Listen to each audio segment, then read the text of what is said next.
intelligent qui ait pu créer ces choses. Parce que notre intelligence est arrivée à un point où il a existé ces choses, mais comment? Même les scientifiques le définissent par le phénomène du Big Bang. C'est une chose, mais rien n'est venu au hasard, parce qu'on est arrivé à ce principe de la connaissance en se disant qu'une chose vient parce qu'un être l'a amené. Amen. Donc si nous sommes, c'est que quelqu'un nous a amené. Avec qui? Ils sont arrivés sur ce point d'interrogation, ils n'arrivent pas à percer ce mystère. Amen. Mais il arrive, il y a un verset dans la Bible, comme dans la danse que j'ai vous donné, où Dieu dit, ça serait une folie aux hommes, n'est-ce pas, non, de transcender ce qui a été défini, n'est-ce pas? Il nous a donné selon notre intelligence de comprendre un certain niveau de choses. Au-delà, nous sommes en train de rentrer dans la toute-puissance de Dieu, mais de par son désir. N'oublions pas une chose, Dieu n'est point limité. Amen. Dieu n'est point limité. Il peut nous donner, d'aller au-delà de ce que nous savons, de ce que nous connaissons. Amen. Sans que nous n'en soyons agressés. Il est Dieu. Sa divinité peut nous permettre de voir le troisième ciel. Amen. De voir des choses sublimes. C'est Dieu qui le veut ainsi. Alléluia. Mais ça serait une folie pour d'autres personnes. Parce que si tu descends du troisième ciel et que tu dis aux hommes que je viens de voir le troisième ciel et voici les merveilles, ils vont te regarder, ils vont rire. Parce que leur intelligence n'est pas conçue pour comprendre cela. Amen. Voilà. C'est pourquoi Dieu nous permet de comprendre au mieux ce que nous comprenons aujourd'hui. Amen.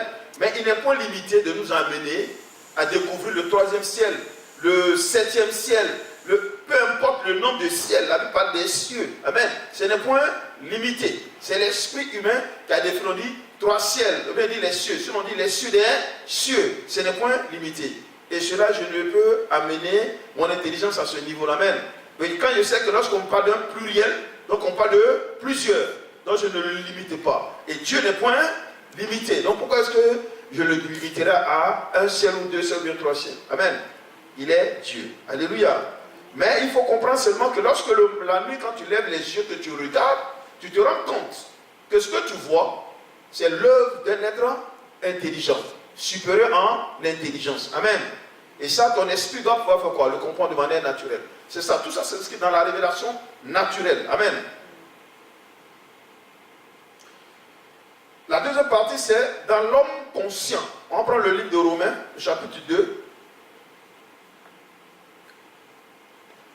verset 13 au verset 16. Romains 2.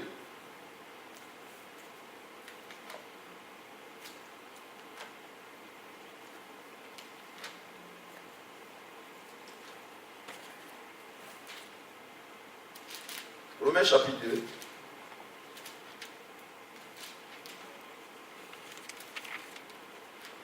Voilà. À partir du verset 13 jusqu'au verset 16. Qu'est-ce qu'il dit? 13, 16.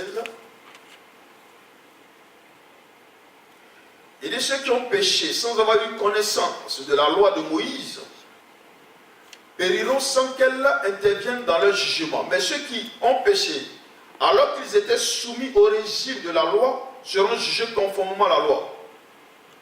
Car, oui, jusqu'au verset 16, car ce sont pas ceux qui se contentent d'écouter la lecture de la loi qui seront jugés aux yeux de Dieu. Non, ceux qui appliquent la loi sont considérés comme justes. En effet, lorsque les païens qui n'ont pas la loi de Moïse accomplissent naturellement ce que demande cette loi, ils se tiennent lieu de loi à eux-mêmes alors qu'ils n'ont pas la loi. Ils demandent par leur comportement que les œuvres demandées par la loi sont inscrites dans leur cœur. Leur conscience en témoigne également, ainsi que les raisonnements par lesquels ils s'accusent ou s'excusent les uns les autres. Tout cela paraîtra le jour où, conformément à l'évangile que j'annonce, Dieu jugera par Jésus-Christ tout ce que les hommes ont caché. C'est puissant cette parole. Alléluia. Parce que nous arrivons dans le principe du salut. Ce verset s'inscrit aussi dans la logique et le principe du salut. Amen. Mais on peut le diviser en 2 parties. Alléluia. Parce que beaucoup de chrétiens disent que si tu n'es pas chrétien, tu n'es pas sauvé. C'est vrai que si tu n'es pas chrétien, tu n'es pas sauvé. Parce qu'il y a un principe du salut. Amen. Qu'il faut accéder. Le fait de venir à l'église ne fait pas de toi un chrétien. Amen. Voilà. Il y a un principe, il y a un certain nombre d'éléments factuels qui existent dans la chrétienté qu'il faut faire quoi? Appliquer pour se rendre dans la logique du salut. Amen. Le salut est une acquisition. Comme on peut avoir le salut, comme on peut être quoi? Le salut. Beaucoup de personnes se disent, mais le monde sera jugé. Non, ils seront jugés conformément à un certain nombre de facteurs. Alléluia. Dieu ne condamnera pas tout le monde d'une certaine manière. Ne le croyez pas. Il y a des gens sur la terre, ils ne sont pas chrétiens, mais ils vivent de manière juste. La seule chose qui leur manque, ils ne connaissent pas Jésus. Vous me comprenez? Ils ne connaissent pas Jésus. Mais ça ne veut pas dire qu'ils vivent mal. Alléluia. Il y a énormément de personnes ici, sur cette terre, qui vivent très bien, respectueux de toutes choses. La seule chose qu'ils ne connaissent pas, ils ne savent pas qui est Dieu. Mais ils ignorent que dans leur conscience, c'est ce que Paul parle. Sans s'en rendre compte, ils pratiquent les lois de Dieu.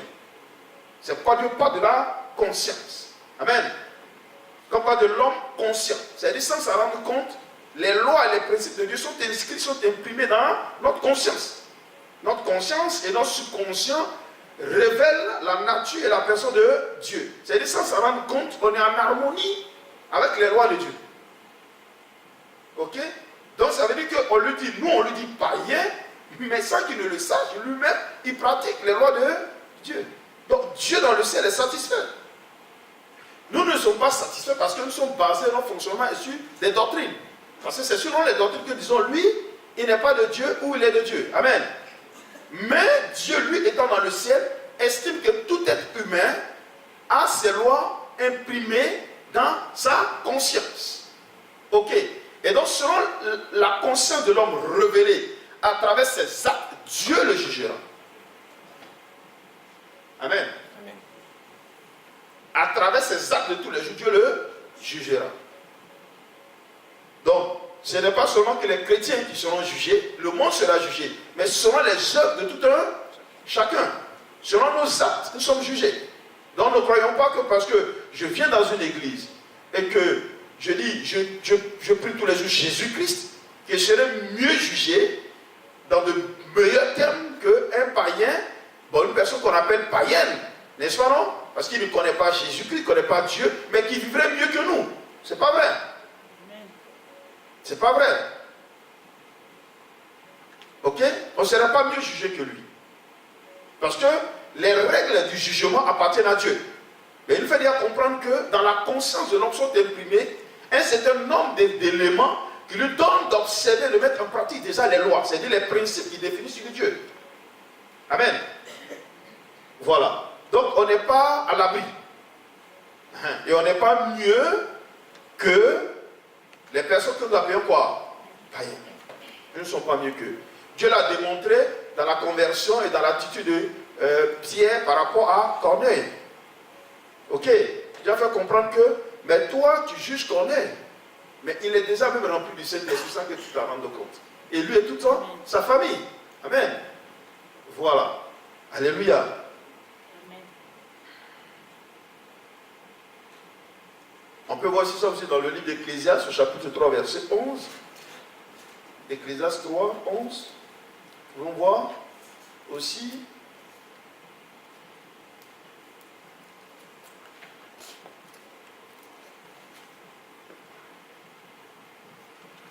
Ecclésiaste chapitre 3, à partir du verset 11.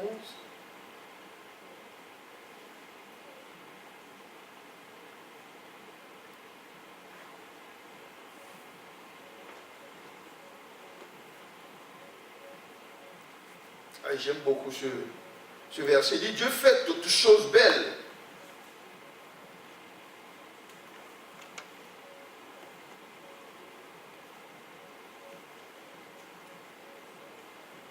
Il dit, Dieu fait toutes choses belles en son temps.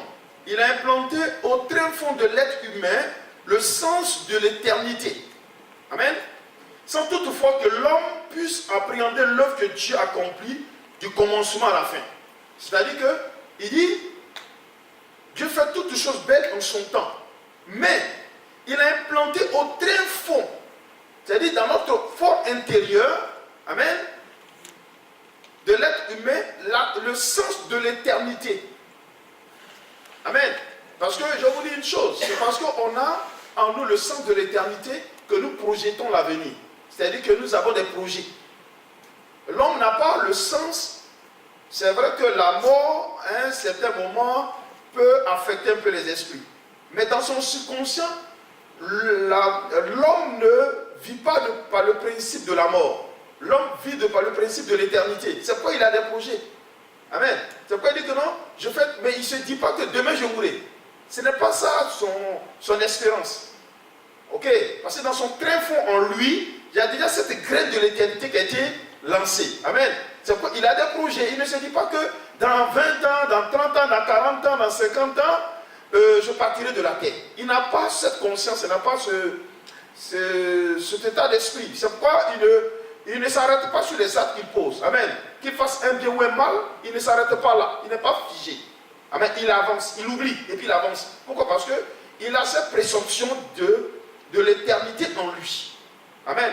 C'est pourquoi c'est une évidence quand Dieu dit hors de ce corps, vous vivrez dans l'éternité. C'est une logique. En fait, c'est une logique parce qu'il a déjà imprimé en nous cette logique de l'éternité.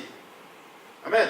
On ne serait pas déphasé. En fait, l'homme ne serait pas désorienté parce qu'il a déjà cette perception de l'éternité en lui. C'est pourquoi on a des projets. Je dis, je vais acheter ma maison, je fais la paix dans 20 ans, après je vais aller consulter telle chose. L'homme ne se dit pas que dans 50 ans je mourrai, ou bien dans 2 jours je vais mourir. Il n'a pas cette perspective-là. Il peut avoir peur de la mort. Quand il voit, il a peur. Mais il oublie vite. Quand il sort, n'est-ce pas, de là, automatiquement il est projeté dans l'avenir. Il a déjà ses ambitions qui sont déjà engagées. C'est pourquoi on se lève tous très tôt dans la nuit pour aller travailler. Parce qu'on ne se dit pas que demain je ne pourrai pas. Je me dis toujours que demain, effectivement, je vais réaliser les désirs de mon cœur. Ok? Et ça, c'est le principe de l'éternité. Amen. Et cela ressort de notre tréfonds. Et ça, c'est Salomon qui le définissait. Amen. Salomon avait compris que, effectivement, l'homme était arrivé dans cette dimension de sa personne. Et cela se voyait à travers ses actes. Amen. On peut aussi ressortir le principe de la révélation. Donc, la révélation générale dans l'histoire. On prend Acte 17, 24 à 28, ou bien Daniel. Je peux faire Daniel 2.